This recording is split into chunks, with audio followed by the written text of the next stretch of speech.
experts entrepreneurs qui se réunissent pour que ça soit le plus impactant et utile pour toutes les personnes qui sont présentes. Donc aujourd'hui, on va parler expérience candidat, recrutement et comment aller chercher des candidats qualifiés, les sécuriser et améliorer tout le process et toute la chaîne de recrutement pour un établissement de l'enseignement supérieur. Alors, slide suivant. Bienvenue, ça va durer 1 heure. On aura une présentation des 4 produits et des 4 personnes qui vont parler aujourd'hui. Et à la fin, vous aurez une partie pour vos questions. Donc, n'hésitez pas à les poser dans le chat au fur et à mesure. Je les noterai et on fera le point à la fin de la présentation. Donc aujourd'hui, nous avons 4 intervenants que vous connaissez sans doute déjà, qui sont membres EdTech France. Donc nous avons en premier Yves Perret, qui est le CEO de Mon Salon étudiant, Florence Kahn, qui est la directrice déléguée d'Oscar Campus CRM, Émilie Sionnière, directrice marketing et commerciale d'Emera, et Édouard Petit, CEO de Magma. Donc pourquoi toutes ces personnes sont réunies aujourd'hui? C'est parce qu'elles partagent un intérêt pour l'enseignement supérieur avec des produits qui vous aident concrètement dans votre expérience candidat et de vos futurs étudiants. J'ai la chance de les connaître parce que je suis déléguée générale de EdTech France, qui est donc le réseau des entrepreneurs de la EdTech, qui œuvre en mettant le digital au service de l'apprentissage, à la fois sur le secteur scolaire, dans la formation pro, mais surtout dans l'enseignement supérieur. C'est ce qui nous intéresse aujourd'hui. Et au fur et à mesure des rencontres que j'ai pu faire avec à la fois des partenaires business school et des entrepreneurs du SUP, on se rend compte que c'est extrêmement compliqué aujourd'hui de trouver des candidats qualifiés pour les formations du SUP, surtout à distance, et de se démarquer en fait des offres concurrentes sur l'enseignement supérieur. Donc aujourd'hui, on va voir de manière concrète comment on gère un gros volume de recrutement, comment on trouve des prospects qui sont adaptés à notre offre de formation et comment on les suit dans tout le processus, que ça soit au début lorsqu'on communique avec eux pour la première fois, jusqu'à la conversion quand l'étudiant s'inscrit dans la formation. Donc le but, c'est de répondre aux enjeux actuels du secteur avec des techniques et des outils très concrets, avec un retour terrain en direct, notamment suite à 2020, il y a beaucoup de choses qui ont changé. Donc, c'est quoi les problématiques des écoles? Comme je vous le disais, il y a 3 grosses phases que vous connaissez très bien, tout ce qui est acquisition, tout ce qui est conversion du prospect et tout ce qui est sécurisation de ce pool d'étudiants pour qu'ils soient bien inscrits à la rentrée qui arrive. Donc aujourd'hui, pour une école, qu'est-ce qui est compliqué? D'attirer les candidats et de réussir à créer du lien, notamment lorsque tout se passe à distance, de continuer à animer sa communauté et de maintenir ses événements en format virtuel, et tout ça en essayant de sortir du lot et de mettre en avant sa propre offre de formation pour que les étudiants convertissent. Tout ça, bien sûr, en gardant en tête l'aspect financier. Le but, c'est de sécuriser rapidement les inscriptions, de s'y retrouver et de gérer son BFR et tout l'aspect financier qui, comme vous le savez, c'est un cycle un peu compliqué tout au long de l'année. Donc, acquisition, conversion, sécurisation. Chacun des experts intervenants aujourd'hui va répondre à une problématique. Le but, c'est de vous présenter un outil et une solution concrète à ces problèmes-là. Donc, en premier, je donne la parole à Magma, donc comment engager vos étudiants dans un programme de parrainage. Vaste sujet aujourd'hui avec toute la problématique de distanciation physique, mais de maintien du lien social. À toi la parole, Edouard. Merci Charlotte, bonjour tout le monde. C'est un plaisir d'être ici aujourd'hui pour vous parler de Magma. Avant tout ça, je voudrais vous poser une question. Est-ce que vous avez déjà eu des étudiants qui ont recommandé l'école autour d'eux et qui vous ont ramené des prospects? C'est exactement ce qu'on va faire avec Magma. On va digitaliser cette partie de votre recrutement, de votre prospection et de vos enjeux de conversion. Nous, les personnes avec lesquelles on travaille et on discute, nous déclarent à 80% que c'est vraiment un levier vertueux pour eux, qui a finalement toujours existé, mais qu'ils ont envie et le souhait de maximiser et de digitaliser.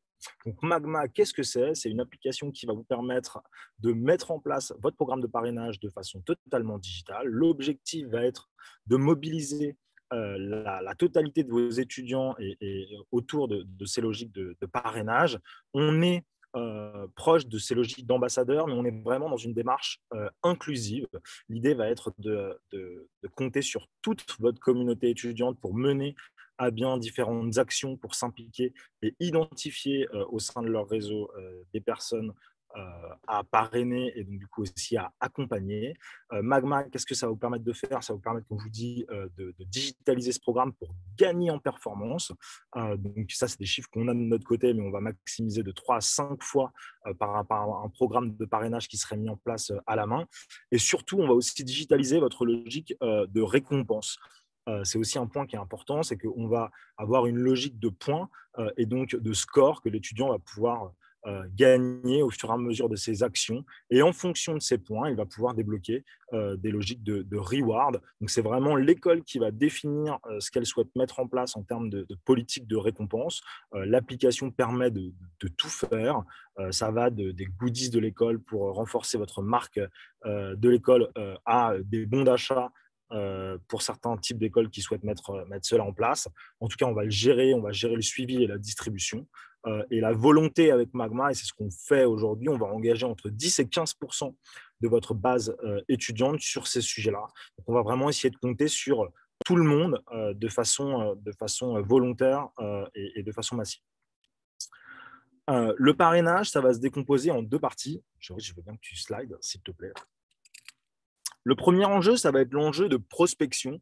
Donc, on va fournir, grâce à Magma, des outils à chacun de vos étudiants pour qu'ils puissent gagner en autonomie sur cette logique d'identifier autour de lui des candidats. Donc, il y a tout un programme d'engagement préparé par Magma qui va vous accompagner et accompagner les étudiants toute l'année pour être engagés sur ces logiques de parrainage.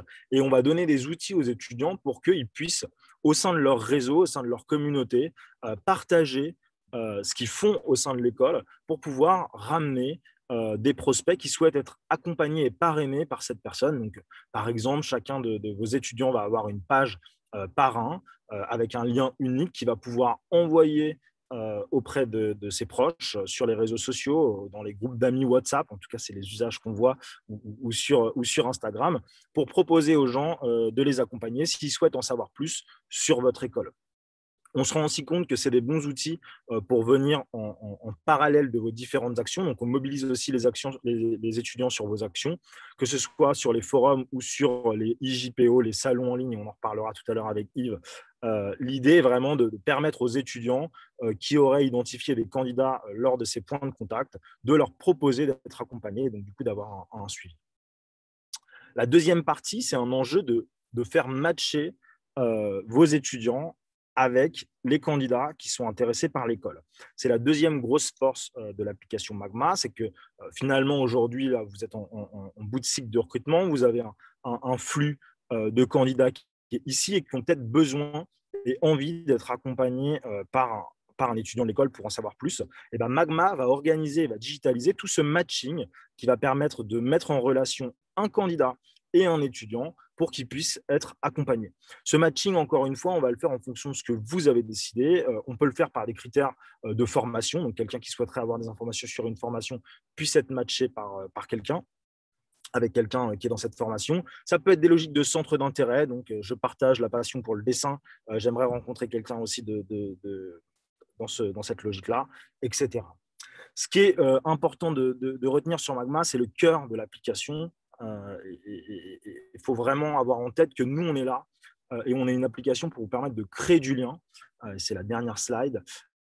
Et donc, toute l'application est organisée autour d'une logique où on va accompagner vos étudiants pour être des bons coachs, des bons parrains durant tout ce processus de candidature. On sait que c'est très long.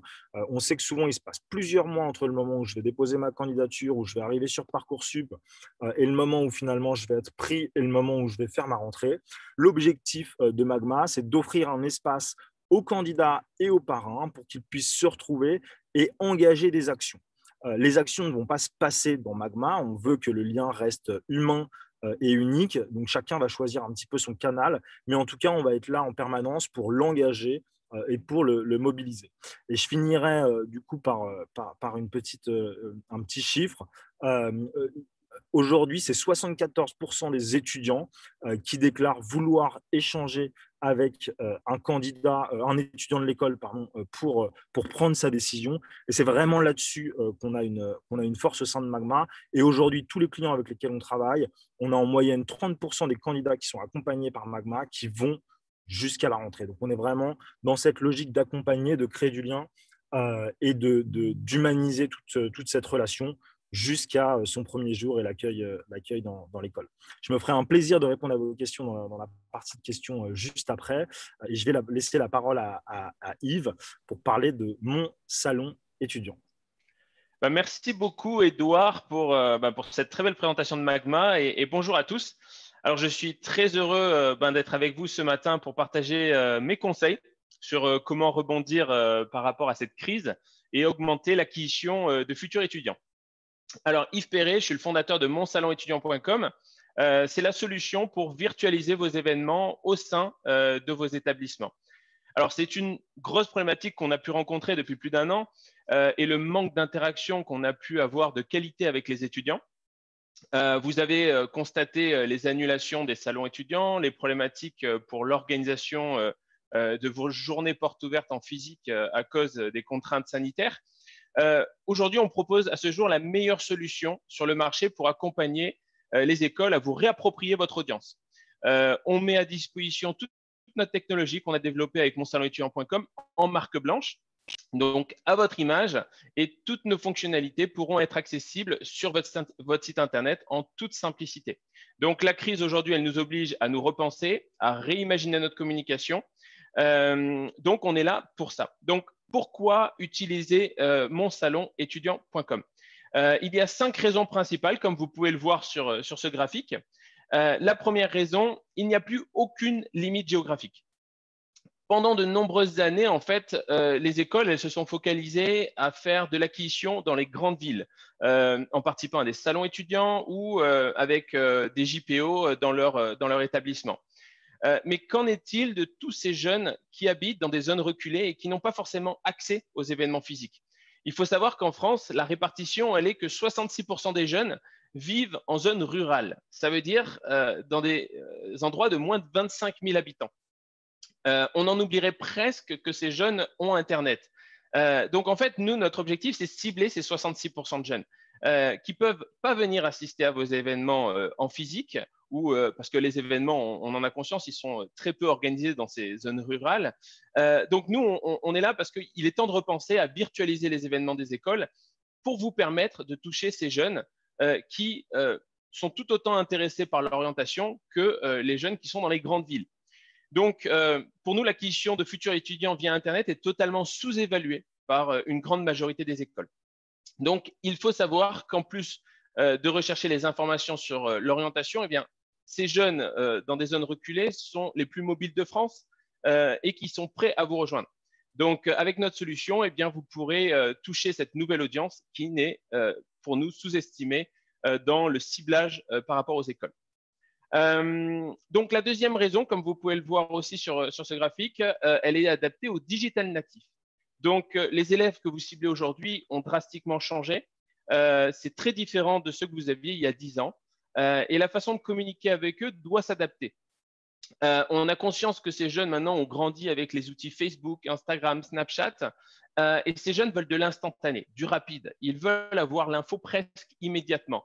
Et ils s'attendent à ce que leur future école propose des solutions de communication qui soient similaires. C'est ce qu'on propose avec monsalonétudiant.com. La troisième raison, elle est économique. J'ai échangé avec un nombre d'écoles impressionnant ces dernières années et le constat est le même. Il y a une forte insatisfaction des outils de prospection utilisés aujourd'hui parce qu'il y a un manque de visibilité sur le ROI. Un grand nombre d'écoles participent à des salons étudiants, par exemple, par la contrainte qu'il faut y être, car les autres écoles y sont. Mais les écoles ont beaucoup de mal à s'y retrouver après les investissements. On se rend compte qu'il y a les investissements de déplacement, les investissements de location d'espace, la mise en place des stands avec parfois des sociétés d'événementiel qui coûtent très cher. Et en fait, nous, on a fait une étude là-dessus en contactant les écoles et on a pu constater que le coût pour un seul événement physique varie entre 5 à 18 000 euros. Et avec notre solution, eh ben, vous pouvez diviser par 10 le coût de vos événements. La quatrième raison, c'est la simplicité d'utilisation. Notre solution, elle est en mode SaaS, donc rien à installer sur votre PC, tout est dans le cloud et vous pouvez y avoir accès où vous voulez. Donc, parfait pour le télétravail comme on le connaît aujourd'hui. En plus de ça, nous avons mis en place des efforts considérables pour rendre la plateforme ultra intuitive et simple d'utilisation pour que vous puissiez tout faire par vous-même. Être totalement indépendant pour créer vos événements, créer vos stands, vos conférences ou encore mettre à l'image de votre école les événements. Et ça, sans la moindre connaissance de code. Vous pouvez tout faire par vous-même.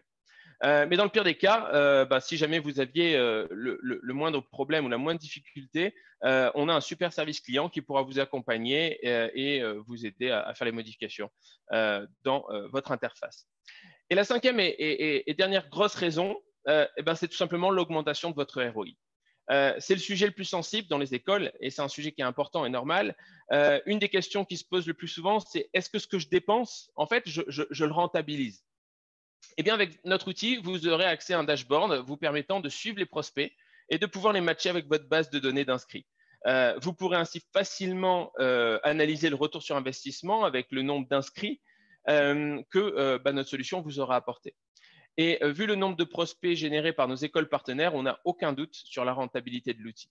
Nos écoles aujourd'hui génèrent jusqu'à 2000 prospects par événement et qu'ils organisent via notre solution. Donc, vous pouvez imaginer ce que ça pourrait vous apporter pour vous. Alors, plutôt que de vous donner des arguments comme ça sur ce PowerPoint, peut-être que c'est bien de rentrer dans le concret et le chiffrer. On a un exemple qui s'est fait récemment avec IAE France qui utilise notre solution. J'ai vu d'ailleurs que parmi les inscrits, il y a des IAE, donc ils peuvent en attester. Le dernier événement qu'on a fait, il y a eu en nombre d'inscrits ultra qualifiés 1837 étudiants. Nombre de visiteurs uniques, 1176, donc un taux de participation de 64%, donc c'est très élevé. Et ce qui est important, c'est qu'il y a beaucoup d'échanges via notre application, puisqu'elle est vraiment focalisée pour accompagner les jeunes. Il y a eu plus de 10 000 messages échangés. Donc, vous imaginez le travail que les conseillers ont dû gérer durant ces événements. Donc, le coût d'un lead qualifié pour une école, généralement, varie entre 40 à 100 euros. Ce qui voudrait dire que l'événement qu'on a proposé à IAE France a eu une valeur comprise entre 73 000 et 183 000 euros. Donc, c'est largement supérieur au coût de la plateforme. Donc, au final, comme les IAE, vous pouvez réaliser des événements via notre solution et avoir des contacts avec email, téléphone, date de naissance, niveau d'études, code postal, CV. Il y a plein d'informations que vous pouvez leur demander et vous pourrez continuer à échanger avec eux. Alors, pour conclure ma partie, en mettant en place ce type de stratégie, d'essayer de cibler maintenant beaucoup plus agressivement les 66% de cette population jeune, vous pouvez clairement augmenter le nombre de prospects, leur qualité et surtout réduire le coût d'acquisition. Avec monsalonetudant.com, vous reprenez tout simplement le contrôle de votre communication et vous sortez de la zone ultra concurrentielle du présentiel et ces limitations qu'on connaît tous aujourd'hui pour vous retrouver vraiment dans l'immensité de l'Internet et des prospects qu'on peut facilement faire venir. Donc, monsalonetudant.com vous accompagne, on vous coach et puis on vous aide à vraiment mettre en place votre campagne de communication pour maximiser leur efficacité et générer le maximum de leads entrants dans vos campagnes online. Voilà, j'espère que cette présentation aura été claire, elle était synthétique et je reste naturellement à votre disposition à la fin de cet événement pour des questions-réponses et vous aurez mon email si jamais vous souhaitez qu'on organise une démonstration de la solution. Je laisse maintenant la parole à Florence qui va vous présenter notamment comment bien gérer vos prospects qu'on vous aura normalement apportés. Voilà, merci Yves et bonjour à tous. Je suis ravie d'être avec vous tous ce matin. Merci pour votre participation. Donc, on va maintenant parler un petit peu CRM parce que Magma, comme mon salon étudiant, apporte des prospects, des leads qualitatifs dans vos bases de données, mais derrière, tous ces contacts, il va falloir les transformer. Et c'est là qu'on parle de démarche CRM, puisque le logiciel CRM, c'est bien, mais au-delà de mettre en place un logiciel, il est essentiel de mettre en place une véritable stratégie qui va permettre la transformation de ces prospects vers l'inscription. Donc, j'ai envie de vous dire que démarche CRM est égale à stratégie plus logiciel, puisque le logiciel va permettre de la découler et d'avoir ces outils de tracking. Donc, Yves l'a dit, nous sommes complètement changés dans leurs habitudes et le digital ouvre des nouvelles perspectives, notamment d'aller chercher des personnes qu'on n'aurait jamais identifiées au préalable. Donc, à un moment, on se retrouve avec beaucoup plus d'informations. et beaucoup plus de leads. Donc, dans ces leads, il va falloir identifier les profils plus qualitatifs, les profils moins qualitatifs. Donc, c'est là qu'il faut mettre en œuvre une véritable organisation pour savoir où on veut aller et ce qu'on veut faire sur quelle typologie de cible. De plus, on va pouvoir organiser le travail un petit peu différemment pour faire en sorte que les individus aient moins de tâches à faible valeur ajoutée et qu'ils utilisent leur temps pour avoir une relation beaucoup plus personnalisée avec les individus. Exemple typique qui fait assez souvent sourire nos interlocuteurs. On arrête de se dire le vendredi, attention, est-ce qu'on a bien envoyé la relance par SMS pour notre événement de demain, avec tout le monde en stress à 16 heures parce qu'on s'aperçoit qu'au final, on n'a pas planifié l'envoi. Tout ça, on va pouvoir l'organiser et le faire en amont afin que les messages soient envoyés automatiquement aux bonnes personnes et au bon moment. La démarche CRM va permettre quoi également? De tracer tous les investissements menés. Donc, Yves est allé assez loin sur sa plateforme en termes de traçabilité, mais certaines actions sont plus difficiles à traquer. Je pense par exemple à tous les investissements faits sur des ads type Facebook, type AdWords, où on attend de voir, au-delà du nombre de formulaires apportés, combien de conversions en inscrits on a réussi à obtenir suite à ces canaux. C'est tout ça que la démarche CRM va pouvoir apporter à l'établissement pour pouvoir faire ses analyses et ajuster sa stratégie en fonction des retours qu'on a. Donc, derrière, pour faire ça, Joris, si tu peux switcher, on va avoir 4 étapes qu'on va identifier. Aujourd'hui, on a vu, avant mon intervention, 2 plateformes qui vous permettent de collecter des contacts. Mais une fois qu'on a collecté ces contacts, il va falloir les amener vers une candidature. Donc, on va rentrer dans une seconde phase de transformation des prospects en candidats, qu'il s'agisse de concours internes ou externes, peu importe, ou de Parcoursup. Il va falloir donner envie à ces personnes-là de candidater. Donc, c'est pour ça qu'avec le logiciel CRM, vous allez avoir tous les outils pour pouvoir aller vers cette transformation.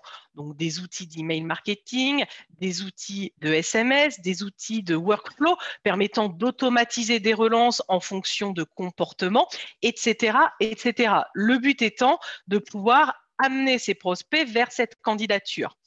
Troisième étape, on va avoir besoin aujourd'hui, et encore plus après la crise que nous avons vécue, de dématérialiser l'ensemble du processus de candidature. Donc, on intègre de notre côté sur Oscar Campus CRM un outil de dématérialisation de ces dossiers. Pourquoi? Pour permettre aux jeunes et aux moins jeunes d'ailleurs de vous envoyer CV, lettres de motivation, bulletins de notes et d'aller jusqu'à du paiement en ligne des frais de candidature, ce qui vous permet de récupérer de manière intégralement dématérialisée tous les éléments et de pouvoir continuer votre gestion où que vous soyez, en France ou à l'étranger. Et enfin, dernière phase, ça va être la conversion des admis en étudiants, puisque une fois que les jeunes sont admis après des épreuves, il faut encore qu'ils choisissent votre établissement. Et à ce niveau-là, c'est vrai qu'on voit aujourd'hui de plus en plus de concurrence, puisque les choix sont de plus en plus démultipliés. Donc, à ce niveau-là, les outils d'Oscar Campus CRM vont vous aider à faire cette conversion. Et derrière, on va pouvoir aller vers un ERP. C'est ce qu'Émilie vous détaillera par la suite dans son intervention. Joris, on change de slide, s'il te plaît.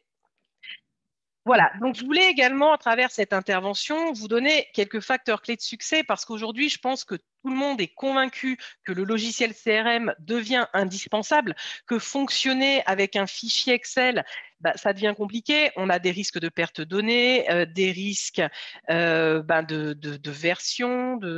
Voilà, on est dans une organisation qui n'est pas très aboutie, avec un manque d'informations.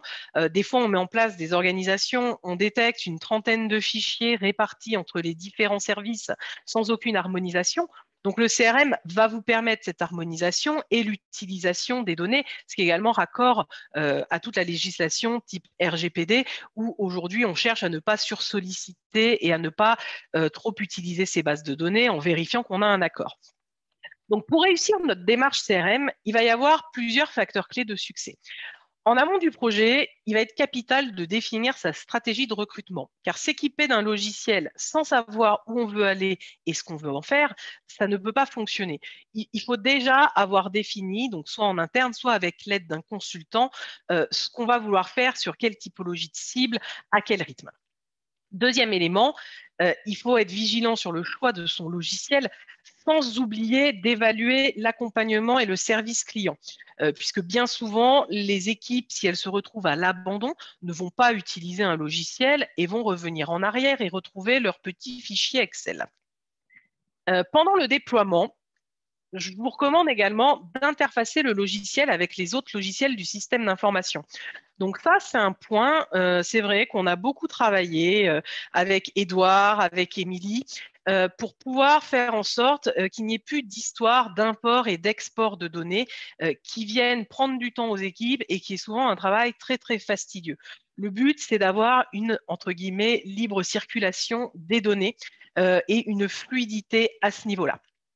Deuxième élément essentiel pendant le déploiement, ça va être d'accompagner réellement le changement, puisqu'on est souvent dans un choc un petit peu pour les équipes, auxquelles on demande de nouvelles habitudes de travail. On découvre également qu'on voit ce que fait la personne à un moment. Donc, ça peut faire émerger des craintes, des frayeurs, et le déploiement peut être très, très mal perçu. Alors qu'en réalité, le but est toujours d'économiser du temps à faible valeur ajoutée à ces individus-là pour qu'ils puissent faire des choses plus intéressantes dans leur journée. Enfin, lors de l'utilisation, un essentiel de la démarche CRM va être d'accepter de remettre en question en permanence ce qu'on fait en fonction des résultats et d'avoir un pilotage beaucoup plus précis et d'accepter la souplesse. On peut faire une action et se planter sur cette action.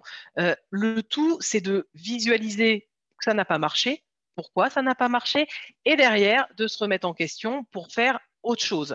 Là, c'est vrai qu'on a des statistiques, donc au-delà des leads et autres éléments envoyés, on va vraiment aller beaucoup plus loin.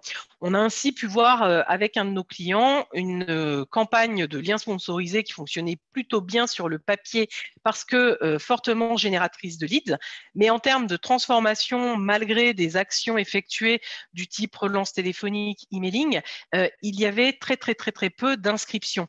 Et les équipes ont constaté, de par leur suivi, qu'en fait, le ciblage de la campagne était pas bon et qu'on ne ciblait pas des individus intéressés par les programmes concernés. Les mots-clés étaient beaucoup trop larges. Donc, c'est vrai que le CRM va permettre de remettre en question toutes ces choses-là et de faire des ajustements. Dans le cas présent, la campagne a été réajustée sur des mots-clés plus logiques, plus cohérents par rapport aux attentes des individus et ont permis, du coup, d'amener le succès escompté en termes d'inscription et non pas de leads. Dernier point essentiel, la formation des équipes. Ça, c'est quelque chose qu'on détecte souvent chez nous. Des nouveaux collaborateurs arrivent, on ne les forme pas à la solution et c'est le prédécesseur qui va former son remplaçant. C'est très très bien, mais ça ne marche pas puisque la personne n'a pas conscience de l'intégralité des fonctionnalités de l'outil.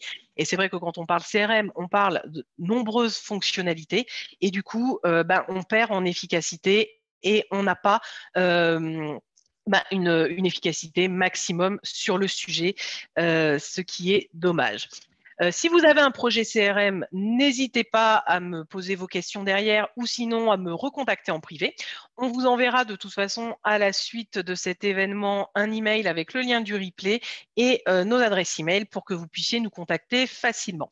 Je vais donc laisser la parole à Émilie Demera parce que le CRM, c'est bien, mais une fois qu'on veut que les étudiants s'inscrivent, là, on a besoin d'un formulaire en ligne qui est plugué au CRM, mais plugué également derrière à l'ERP pour récupérer l'ensemble des données. Merci à tous. Merci Florence. Bonjour à tous, merci d'être là aussi nombreux. Merci à tous mes confrères donc, pour toutes ces explications. Donc effectivement, nous avons vu comment attirer des contacts, comment les convertir. Et donc, nous allons nous pencher sur la question, enfin, la dernière question, à savoir la sécurisation de ces contacts, la conversion et la sécurisation au sein d'un processus d'inscription. Alors, petit retour, parce que ça, c'est une question qui revient toujours. Qu'est-ce que fait la CRM? Qu'est-ce que fait le RP? Et donc, nous avons une réponse, nous avons travaillé sur une réponse d'intégration avec Florence, hein, donc avec la solution Oscar Campus et Mera. Donc, le processus d'admission classique, le cas d'usage classique, votre prospect est converti en candidat admis. Et là, on commence la partie inscription. Donc, nous avons un menu dédié dans Emera dans lequel se déverse le candidat admis automatiquement depuis Oscar Campus. Et cela va permettre en fait aux écoles directement, par une action groupée, très simplement, de proposer aux candidats le lien d'inscription et de continuer son cycle classique jusqu'à la fin de son inscription. Donc ça, c'est un premier cas d'usage. Et puis nous travaillons actuellement sur un deuxième cas d'usage d'intégration qui est notamment pour des écoles qui ont un processus d'admission un peu plus complexe. Alors, qu'est-ce que c'est qu'un processus d'admission un peu plus complexe? C'est un processus avec différentes étapes. Hein. Premièrement, par exemple, une première étape d'admissibilité qui va se faire sur, par exemple, l'étude du dossier au fil de l'eau, donc qui va nécessiter un certain nombre de parties prenantes. La deuxième étape qui va nécessiter différentes épreuves, qu'elles soient écrites, orales, et donc la collecte de notes, l'intégration de coefficients éventuels. Bref, ça va nécessiter de gérer la constitution de jurys avec des parties prenantes très nombreuses, de type professionnel, de type école, back-office, mais également des enseignants. Et donc, toute cette mécanique, on a aujourd'hui travaillé un module qui s'appelle sélection, qui va permettre justement de travailler cette admission un peu plus complexe.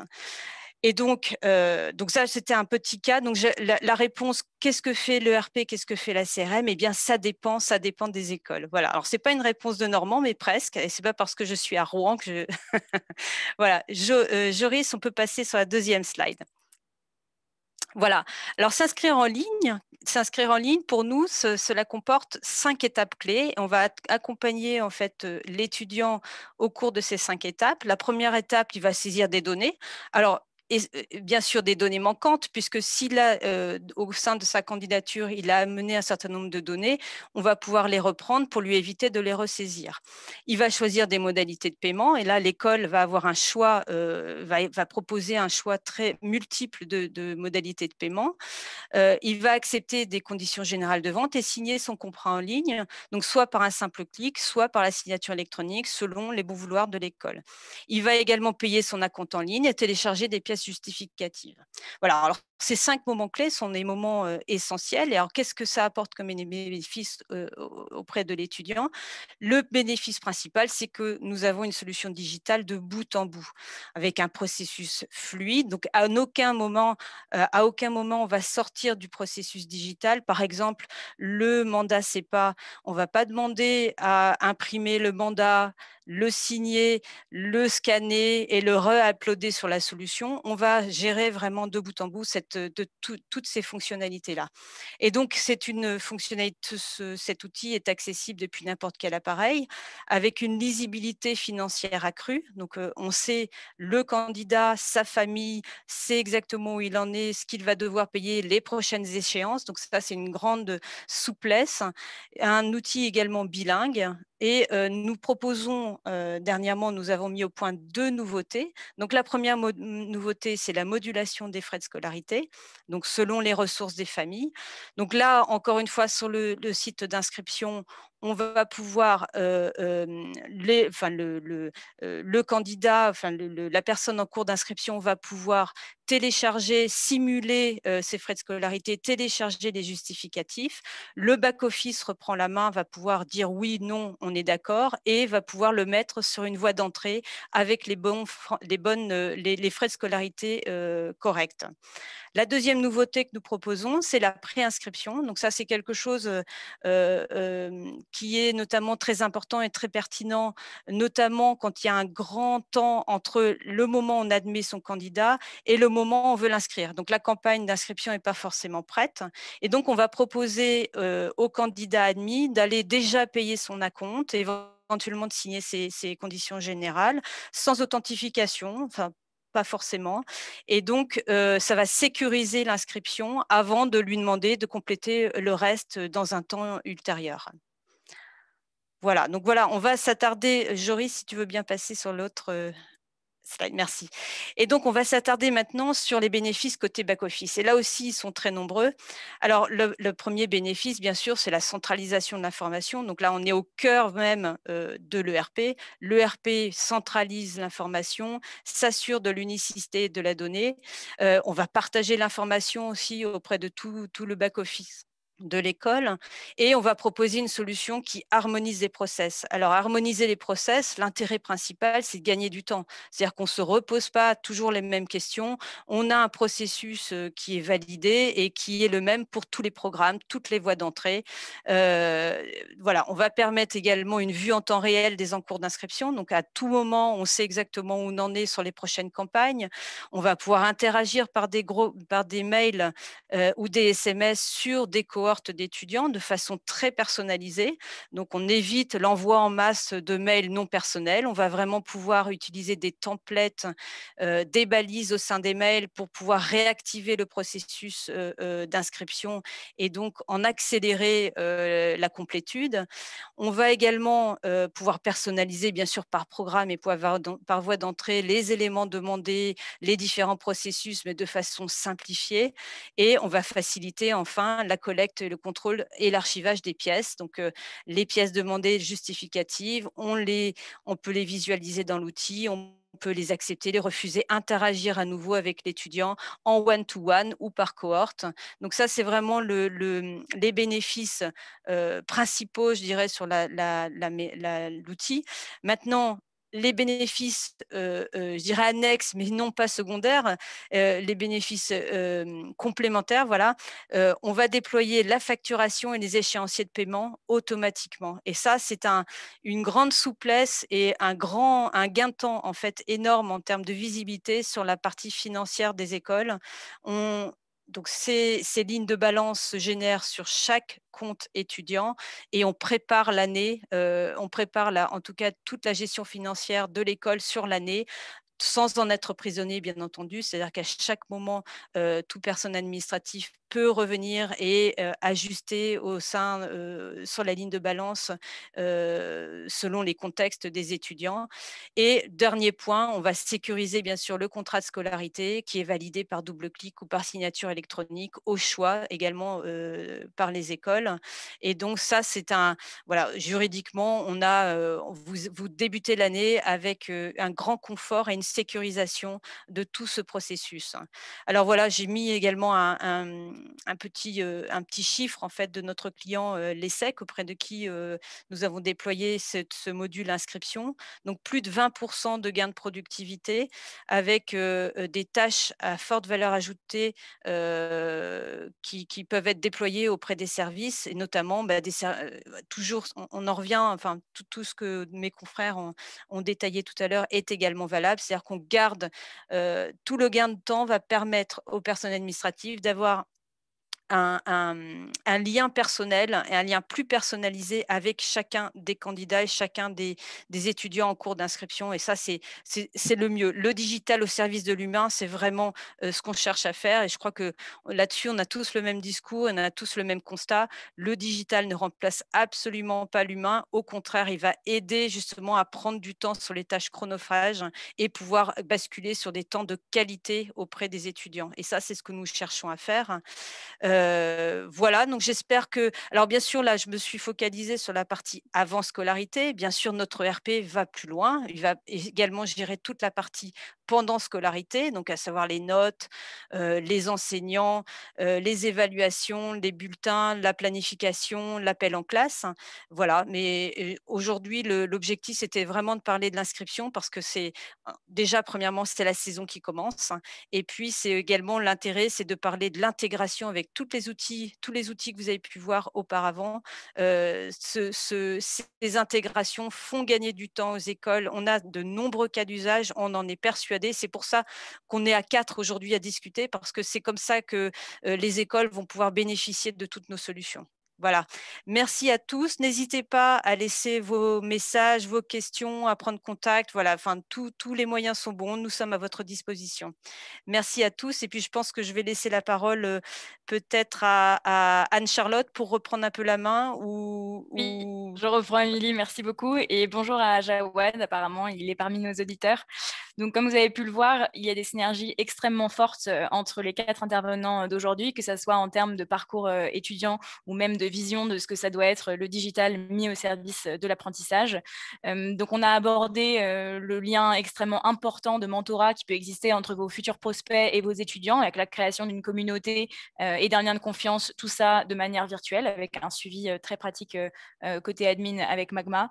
On a ensuite parlé de la virtualisation nécessaire des événements des écoles avec Mon Salon étudiant, non pas seulement à cause de la crise, mais de par en fait le maillage du territoire français et l'exigence actuelle des étudiants d'aujourd'hui.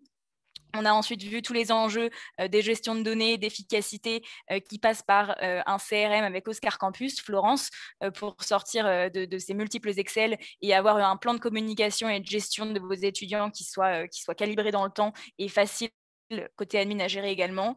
Et enfin, on a parlé d'inscription en ligne et de sécurisation financière avec Émilie, qui est donc la dernière brique des 4 étapes vues aujourd'hui. Donc, on va passer au Q&A. J'ai vu qu'il y avait plusieurs questions dans le chat. Je vais peut-être reprendre la première. Ludovic, est-ce que les différentes solutions sont interfaçables vu qu'elles sont en SaaS? En tant que client Emera, nous savons qu'Oscar Campus l'est, mais quid de Magma et de Mon Salon étudiant? Donc, est-ce que vous êtes tous interfaçables? Édouard, peut-être, je te laisse répondre. Ouais, effectivement, c'est aussi comme ça qu'on a commencé à travailler ensemble avec tous les intervenants. C'est que vous avez des enjeux de mettre en place des nouveaux outils. Nous, on est là pour vous accompagner là-dessus, mais il y a aussi un enjeu que ce ne soit pas chronophage pour vous. Et donc, on s'interface tous. Nos technologies sont toutes pensées sous forme d'API. Et donc, on vient tous s'interconnecter les uns les autres pour que l'information puisse circuler et que vous puissiez vous y retrouver beaucoup plus facilement et qu'il y ait un seul point de contact sur lequel vous retrouvez vos prospects, un seul point de contact sur lequel vous retrouvez vos étudiants. Et donc, on travaille aujourd'hui tous ensemble pour pouvoir avoir une offre globale pour les écoles. Merci beaucoup, Edouard. J'espère qu'on a répondu à la question, sinon il y a toujours le mail. Il y a une autre question de Sylvie qui nous demande tout ce qui concerne la gestion post-scolarité, donc le réseau alumni, si l'un d'entre vous peut se positionner là-dessus.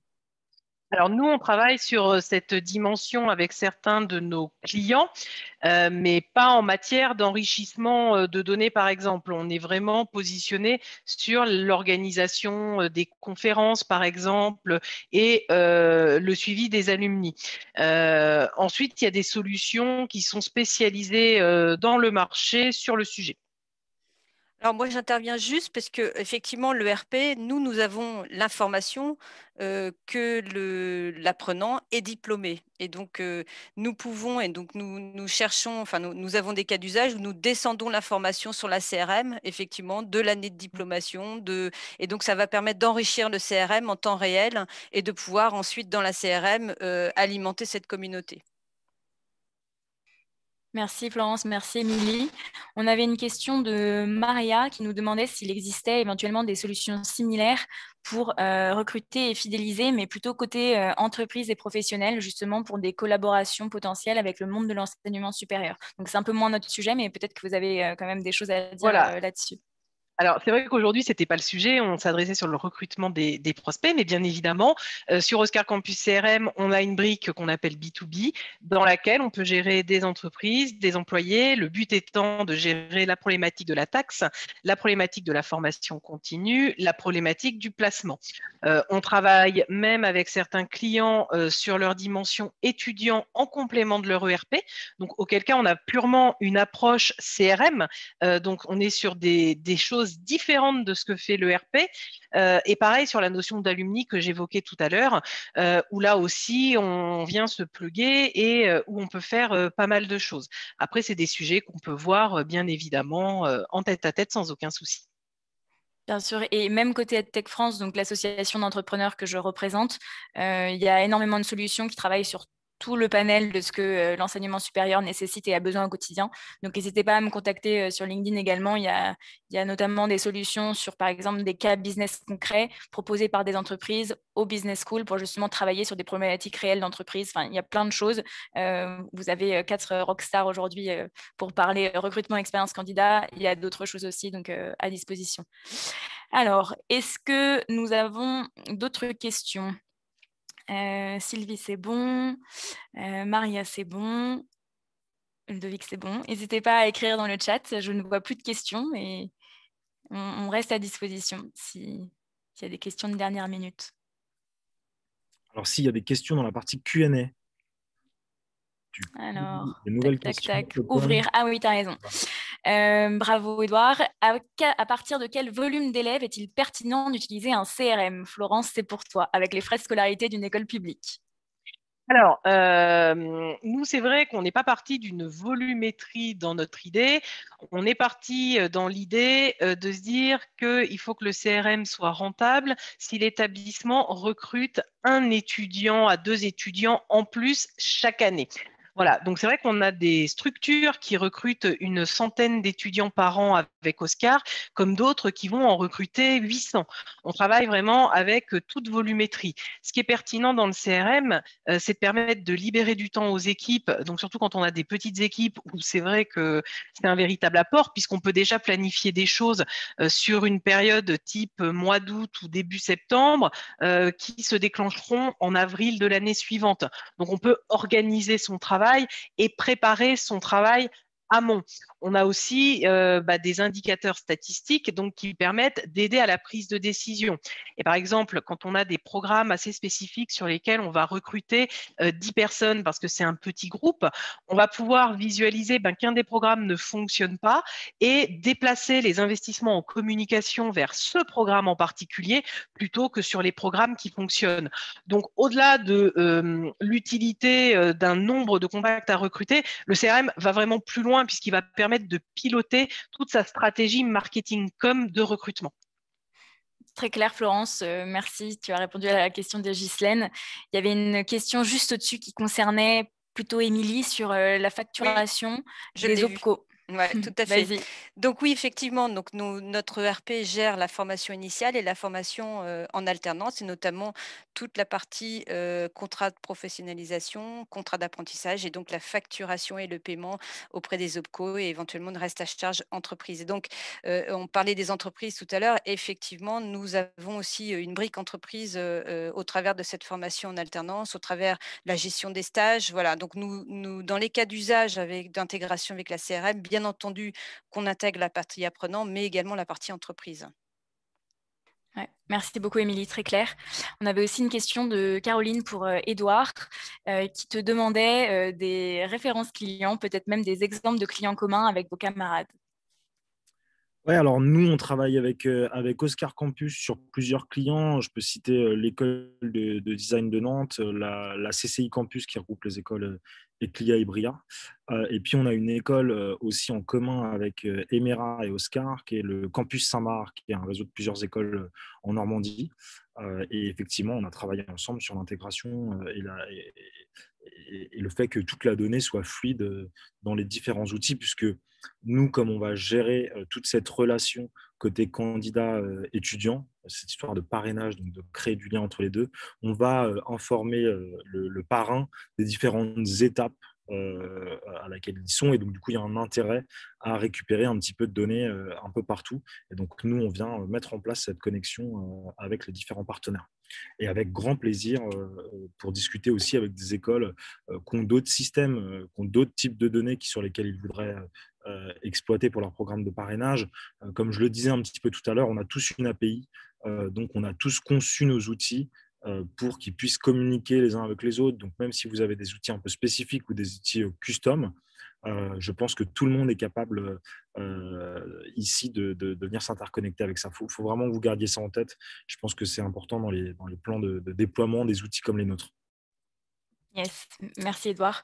Très clair. Et justement, pour revenir sur le profil de vos clients à tous les quatre, je pense qu'on l'a un peu dit en introduction, mais pour le resituer, il y a une question de Sylvie sur savoir si c'est plutôt des écoles privées, plutôt des écoles de commerce, des écoles d'ingénieurs, donc avoir un peu une typo avec qui vous travaillez au quotidien. Je peux prendre la parole d'abord et je laisserai mes petits camarades après. Nous, chez Magma, on travaille vraiment avec tout type d'écoles et même des centres de formation, à la fois des structures publiques, des écoles sous concours, des écoles sous Parcoursup. Enfin, on a vraiment tout type d'écoles, des écoles privées aussi. Ce qui va être important, c'est de réfléchir à votre programme de parrainage et à ce que vous voulez mettre en place. Et ça va être vraiment important d'y réfléchir parce que chaque école va mettre un programme et comment dire, une logique de reward de ses étudiants totalement différent. Nous, on commence à travailler avec quasiment 30 écoles là, en ce moment.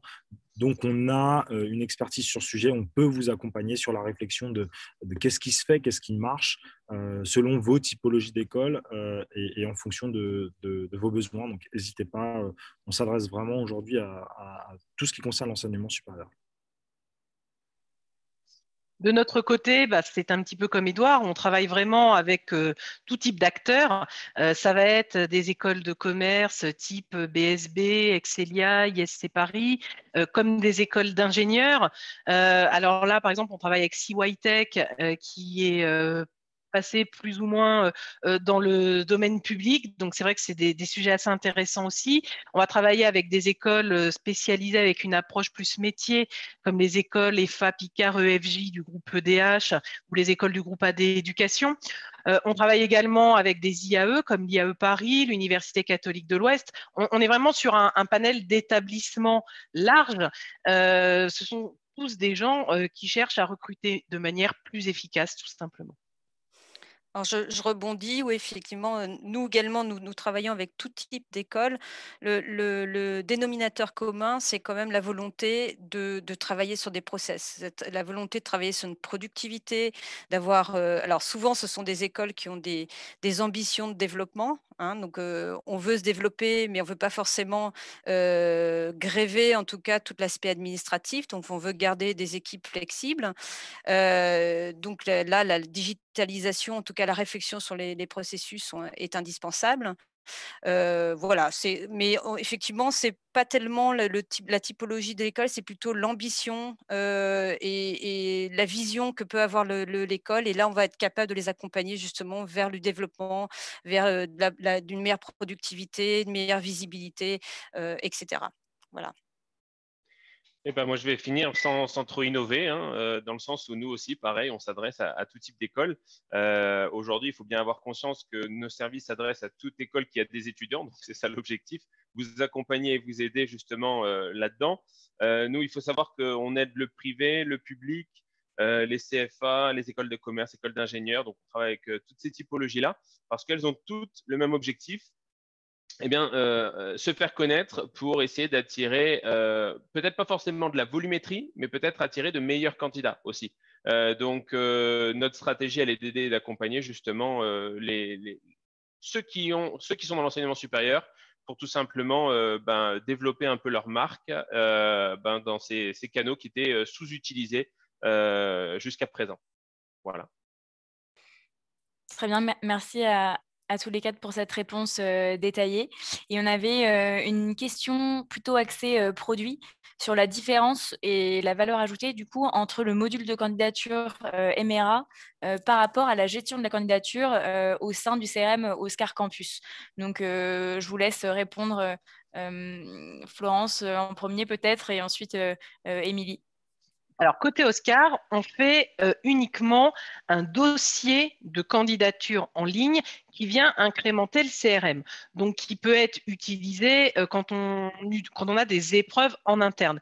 Là où Emera va beaucoup plus loin et va gérer tout ce qui est également concours externe et jury, je laisse Émilie revenir dessus.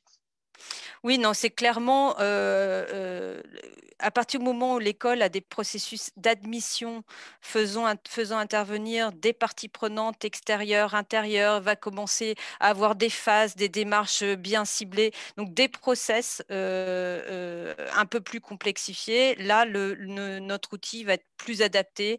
Voilà, donc c'est vraiment le processus d'admission qui va dicter le choix. J'espère que ça répond à la question d'Ilan. On n'a plus de questions dans le chat, donc c'est votre dernière ligne droite pour la poser. C'est lui qui réfléchit au process interne sur le financement des solutions. En effet, c'est une vraie question. Donc, si vous avez des questions pour l'un ou l'autre des experts, c'est maintenant. Dans tous les cas, ils se tiennent à disposition pour vous envoyer toute la documentation par mail. Le replay sera disponible également. Les sites internet aussi sont là, malgré le bug OVH.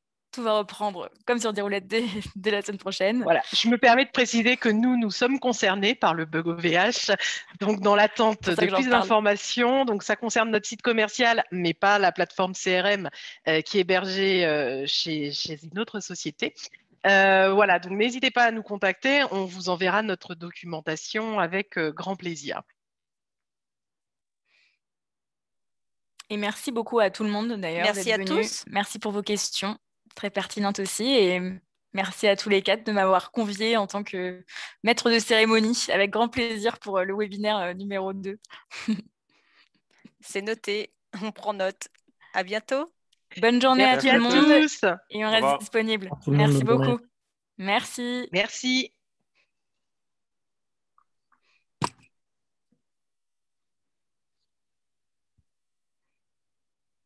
Merci beaucoup.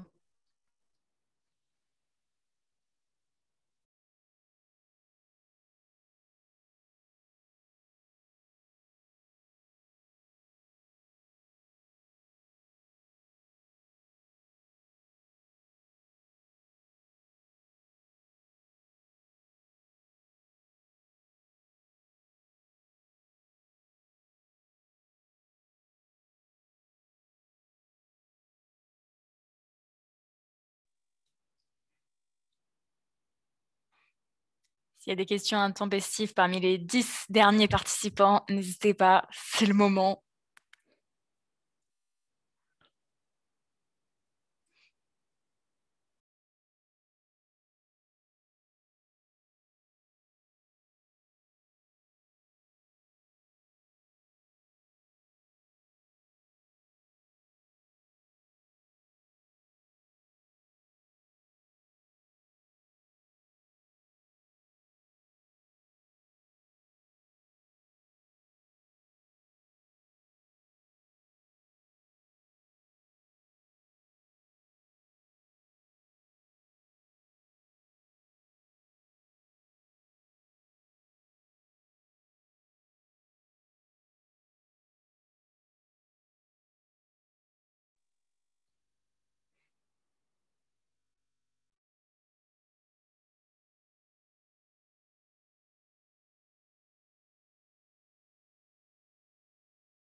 Au revoir Valérie, bonne journée.